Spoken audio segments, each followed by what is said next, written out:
In this video, I'm going to show you how to turn off Salesforce Classic and switch to Salesforce Lightning Experience. So if your organization wants to enforce the use of Lightning, you can disable Classic access for users. So first, make sure you are on the official website of salesforce.com and then enter your login credential and access your Salesforce dashboard. Unfortunately, I can't access the main interface of the Salesforce dashboard because of the restrictions here in Salesforce. So, assumingly we have an access on that.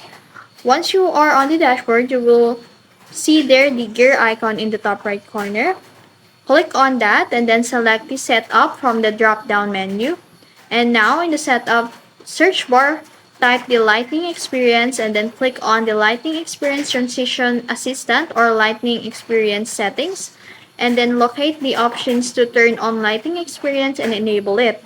So if not already on, some organizations might have this enabled by default. So in setup, search for profiles and then click on it and then select the profiles you want to resist from a classic one and then look for the Lightning Experience user and then check box and ensure it's checked. And additionally, you can remove access to Salesforce Classics from profile settings.